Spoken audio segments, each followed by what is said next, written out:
Well, hello everybody. Thank you for again coming and tuning in to the Youth Livestream. I appreciate you all coming, and I look forward to the day that we can meet all up in person and be able to continue our study and be able to play some games and to be able to beat you all in basketball and dodgeball, and it's fun. But I just want to say I apologize for such a long youth lesson last week, and it is my goal today to not make this one as long. But don't take me on that promise. I don't know how long it'll be, but there's less words for me to go off of. So I'm hoping it'll be a little shorter. But I think this is a good study, and whatever amount of time we put to it, I think it's worthwhile. So just a quick recap on last week. Moses and Aaron were commanded by God to go speak to Pharaoh and perform a miracle. Remember the battle between the snakes? And it was really a battle between good and evil. Snake versus snake. And at the end, Aaron's snake swallowed up all those of the Egyptian magicians' snakes. And we see that God defeated evil way back then, and we still see that God has defeated evil now. See, God defeated Satan, or evil, on Jesus' resurrection from death. Jesus defeated death. And now we see that is a battle between Satan and us, and each and every one of you. Now, that was our recap. Now, talking about this study. Back in the time of Exodus, the people of the Egyptians, they worshipped a lot of different gods. They were polytheists. That means they believe in many gods. And like many polytheists, they had a god for almost everything. So they had statues, they had, you name it. They had all kinds of different gods for rain, for everything. But just for an example, a god that you guys probably have heard of, his name is Ra. He is the sun god. So we're going to start reading about the plagues of Egypt, the plagues that God put on Egypt. And remember that God hardened Pharaoh's heart, all right? And he did this to prove to all the lands, not just the Egyptians, not just Pharaoh, but to everybody around, that the God of the Hebrews is powerful and real. So we are going to be reading in Exodus chapter 7, verses 14 through 25. And if my Bible sounds a little different than your all's this week, it's because I'm reading it NLT, because it was the one I could find the easiest. And I don't know where my NASB went to. I'm going to have to look for it. But we're going to be reading Exodus chapter 7, verse 14 through 25. And it says, "Then the Lord said to Moses, Pharaoh's heart is stubborn, and he still refuses to let the people go. So go to Pharaoh in the morning as he goes down to the river. Stand on the bank of the Nile and meet him there. Be sure to take along the staff that turned into a snake. Then announce to him, the Lord, the God of the Hebrews, has sent me to tell you, let my people go, so that they can go worship me in the wilderness. Until now you have refused to listen to him. So this is what the Lord says. I will show you that I am the Lord. Look, I will strike the water of the Nile with this staff in my hand, and the river will turn to blood. The fish in it will die, and the river will stink. The Egyptians will not be able to drink any water from the Nile."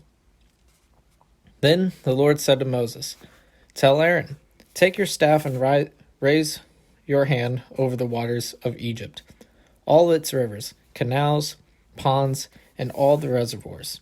Turn all the water to blood. Everywhere in Egypt, the water will turn to blood, even the water stored in the wooden bowls and stone pots." So Moses and Aaron did just as the Lord commanded them. As Pharaoh and all of his officials watched, Aaron raised his staff and struck the water of the Nile. Suddenly, the whole river turned to blood. The fish in the river died, and the water became so foul that the Egyptians could not drink it. There was blood everywhere throughout the land of Egypt. But again, the magicians of Egypt used their magic, and they, too, turned water into blood. So Pharaoh's heart remained hard. He refused to listen to Moses and Aaron, just as the Lord had predicted. Pharaoh returned to his place and put the whole thing out of his mind. Then all the Egyptians dug along the riverbank to find drinking water, for they could not drink the water from the Nile. 7 days passed from the time the Lord struck the Nile. Wow, so 7 days they did not have water. They had blood. I can't imagine sitting there and witnessing this miracle and maybe being one of Pharaoh's officials, maybe just someone on the side watching. And I can't imagine watching this and not believing that God is real.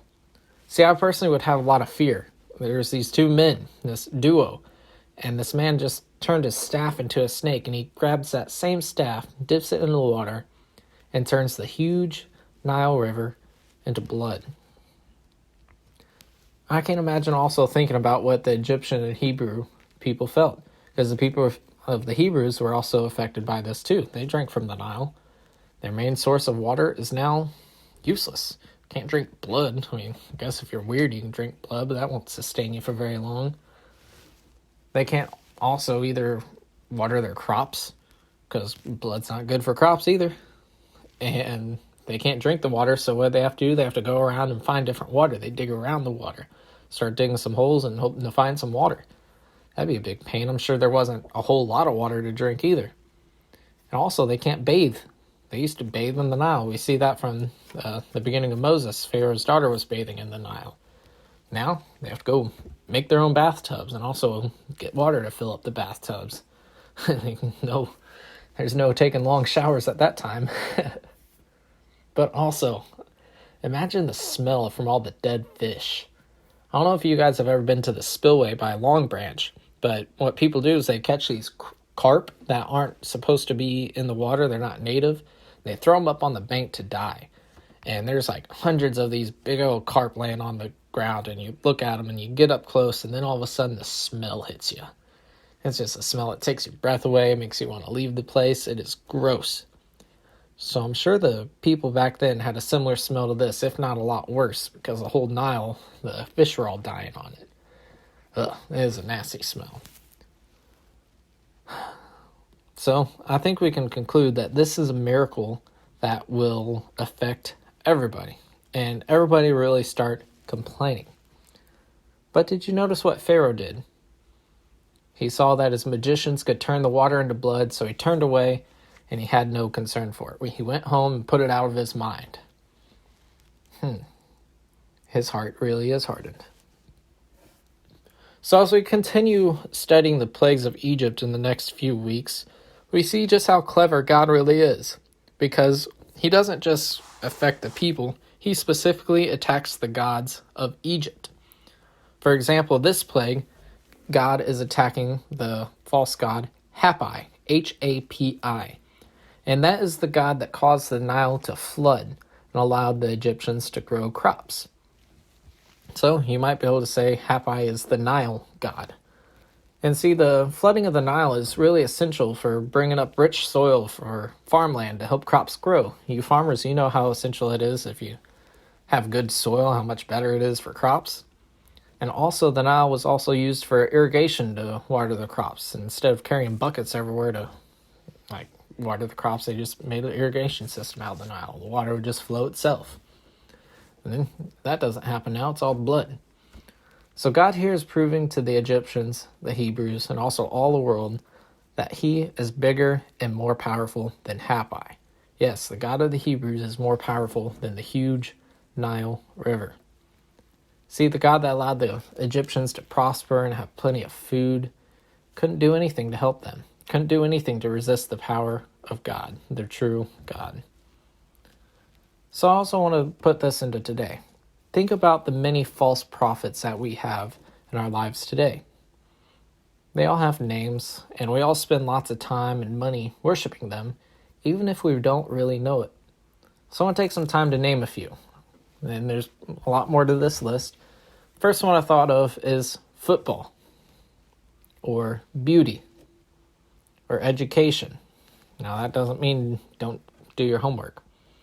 Or maybe celebrities, baseball, pursuing a career, relationships, soccer, concerts, TV, Facebook, money, that's a big one. Or maybe TikTok. Or last I came up with was yourself. Now again, there's many more to add to this list, and I know that I'm guilty of many of these. I spend way too much time doing a lot of these, and probably shouldn't. I shouldn't let it consume all of my life. Or not. I shouldn't let it consume as much time as it does in my life. No, I'm not perfect, and Never happened. But you might be asking yourself, how are these modern gods? Because I don't bow down and pray to them. I personally don't go worship them. I don't worship any of those. Well, these are modern day gods because we allow them to consume and dictate our daily lives. So, for an example, a lot of people easily dismiss coming to youth group because they have some kind of sports practice or game. And just to be blunt, sports are simply a recreation. We are meant to enjoy competing in a sport and having fun, but we should not allow a sport to consume our lives. Or we should not allow a sport to prevent us from going to church or spending time with God. So think about this, all right? People practice a sport every day after school. They watch the sport on TV, then they go follow their professional athletes that they like on social media, like Instagram or Facebook or on YouTube, whatever. Then they go buy and wear the sport's clothing. They gather around people who play the sport, and they also talk about that sport with everybody. It's always the center of the conversation. Does this sound like a bit much? You might be saying, oh, surely people don't do it that way. Well, they actually do. And I myself was guilty of this back in high school. See, I used to play football. I played football from 2nd grade all the way up till 10th grade. And I was on every team around. We played spring, summer, winter, fall, traveling team. I was on all those teams. Played football year-round, eat and breathe football, all right? And I remember that it was really easy to get wrapped up in a sport. I talked about it with everyone. I wore the clothes. I studied the sport. It took up all my day. I remember in high school from like 5:30 till probably 7 o'clock was just football, from weightlifting in the morning to practice in the evening and school in between. It was just my whole entire life. I went home, I ate some dinner, I showered, I went to bed, woke up, did it all over again. But I remember the day that I quit football. And it was a really hard decision for me personally because I committed so much time to it. I enjoyed the sport. But I realized it was taking up too much time, and it just wasn't a good thing to do. But what I remember most was the hardest thing was telling my dad that I was going to quit. And he had to come pick me up after practice so I could get all my stuff. But after I quit, I realized I had a lot of free time. It opened up. My life opened up. And I remember nearly a month later, God called me into ministry.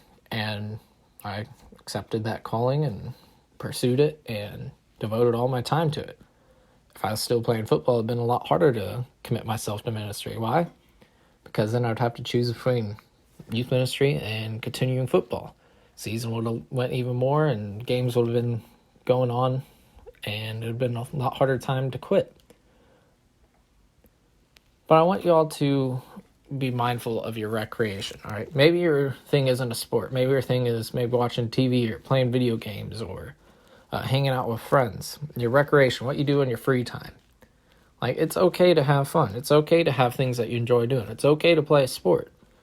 But it's not okay for your recreation to consume your entire life. A funny thought that I've had about this coronavirus is I think it'd be really funny if God was using the coronavirus to shut down all of our false gods, to prove that he's bigger than them all, just like what he did with the Egyptians back in Exodus. And maybe this time of isolation, this time of quarantine and being socially distanced, maybe it's our time to remember God. Maybe it's our time to turn back to him. Again, that's just a thought. It's not scripture. It doesn't say it anywhere in the Bible that coronavirus will come and shut down everything. It doesn't say it plain as day. So we don't know if this is God punishing us or having us turn back to him. Just a thought of mine. And maybe we should think of it that way. But I hope everybody has some time to slow down, to stop, and think about their lives. Think about how things have changed. Maybe how busy they were, how consumed they were in recreation. Maybe you guys need to take some time and remember God. And maybe you choose to start putting him in your daily life more so than you were. I hope you guys aren't like Pharaoh, who see God's sign, turn away from it, and go home, and don't let it even concern you at all. Just forget about it. Don't be like Pharaoh. because we're going to see in the next few studies how much worse it gets for the people of Egypt and also for Pharaoh before he lets the Hebrews go. And I must say that worse is a deep hole. If you think the coronavirus is the worst it can get much worse than that. And I don't want to go down that hole with you all now. You guys can use your imagination on it. But in the next few weeks, we'll be seeing just how worse it gets for Egypt and also for Pharaoh. So thank you again for joining us this week on the youth study. I went a few minutes earlier than last week. So thanks again for coming in, and I look forward to seeing everybody Sunday morning. Have a good one.